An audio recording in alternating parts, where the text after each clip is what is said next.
Hello, I'm Robert Martinez, State Historian of New Mexico, and this is New Mexico History in 10 minutes. Well, the year is 1540 and Francisco Vasquez de Coronado and his expedition have reached New Mexico.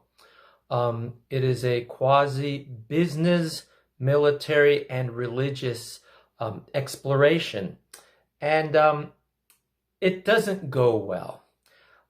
We know that Fray Marcos de Niza had reported in 1539 that there was gold up here in New Mexico. So when the Spanish soldiers got here, they were not very happy.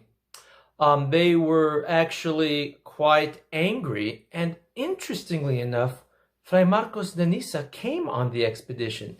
This begs the question, why did he say what he did? Was he a liar, a scoundrel? Was he trying to trick people? Or did he believe he saw gold? We don't know. But he came on the expedition and the soldiers wanted to kill him.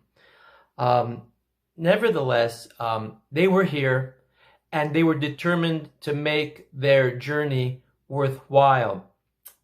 We have to remember this was a business venture, and it was also quite awesome. I mean, we have to imagine these Spanish conquistadores wearing armor, riding horses, with hundreds of Native American allies with them, Mexican Indian warriors.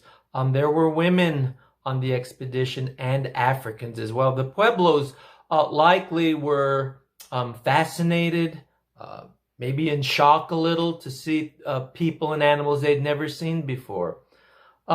Nonetheless, this was not a successful venture for Coronado and the people who had come from the south.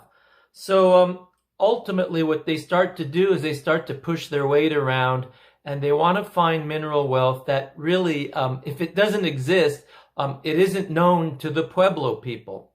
So what happens is right up around the middle Rio Grande Valley, an Indian guide takes the Spaniards on a journey to see if they could find what they're looking for. His name was Bigotes, a Spanish word which means bigotes, facial hair. This was a Native American who probably had that rare situation of having hair on his face, and so the Spaniards called him Bigotes. And they go on another adventure northeast of New Mexico through the plains and into what's now Kansas. That's how far they go. It's an ocean of grass and rolling hills. In the records, they say that it was difficult to tell which direction was which, especially when the sun was overhead. And ultimately, they plant wooden crosses to guide themselves, like you see in the movies where people drop popcorn or something when they're going into the jungles or something so they could find their way back. Well, that's what the Spaniards do. And right around what's present-day Kansas, they had enough. They did not find cities of gold in that direction. And so they kill poor Bigotes, and he's dead. And that's the end of him. The Spaniards make their way back to what's now the Rio Grande Valley. And Coronado's, as you can imagine, he's pretty anxious. I mean, you have to remember, as I've said before, these were quasi-capitalists. They weren't just soldiers. But they were more than that. It's not like the crown just bestowed money on them and said, here, go do what you want, find whatever you can and come back. Coronado was a wealthy man who invested a lot of money, and it was an agreement between Coronado and the crown, much like what Christopher Columbus had. And so things were not going well. He dispatches a soldier, Garcia Lopez de Cardenas, to go west to see if maybe there's something out there. And Garcia and his soldiers go as far as the Grand Canyon. In fact, they're the first Europeans to see the Grand Canyon, and they were in awe of it, as you can imagine. They said it was several giraldas deep. A giralda is the Moorish minaret alongside the cathedral in Sevilla. That back then was considered a skyscraper, a tall edifice. So they were quite in awe, and you could say that's when tourism in Arizona started in 1540. But no, they don't find any cities of gold. But what they do find is a really good idea of what is up in this part of the world, the lay of the land. And what ends up happening is they all end up back in New Mexico, particularly in the community known as Tigüe. Tigüe was a few towns that were situated around what's now Bernalillo and North Albuquerque. And this is where this community was. And so the Spaniards, they try once again to see if there's any gold or silver or anything worth their while. And they don't find it. They find well-ordered towns, pueblos. The Spanish word for a town is a pueblo. It also means people or population, pueblo.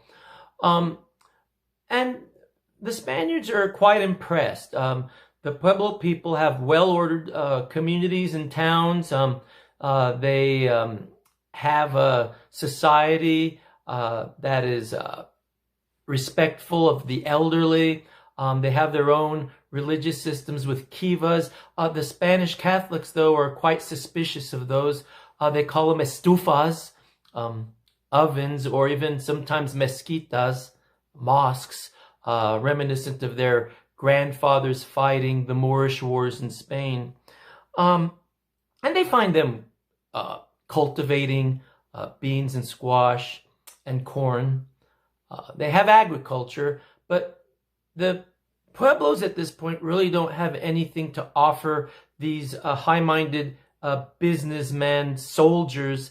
And so they finally leave 2 years later, 1542, but not before killing and butchering some of the Pueblo people in the Tigüe area by burning them alive.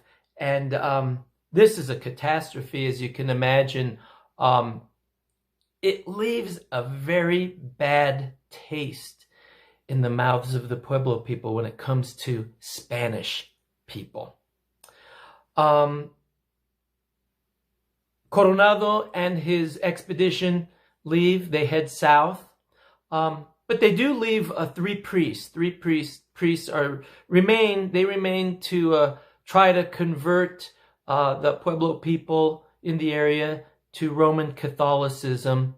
And once the Spanish soldiers are gone, as you can imagine, those three priests were killed on the spot. They were martyred. That marks the end of Spanish presence in New Mexico at that time, 1542.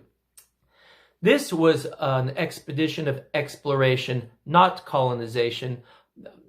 There were no settlements established by Spanish people. No Spanish remained to found families or anything like that.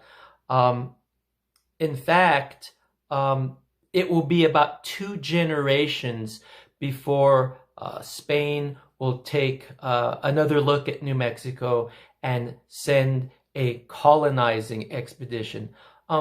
Keep in mind, there will be entradas into New Mexico over the next few decades. These are entrances or expeditions, and some of them legal, some of them illegal.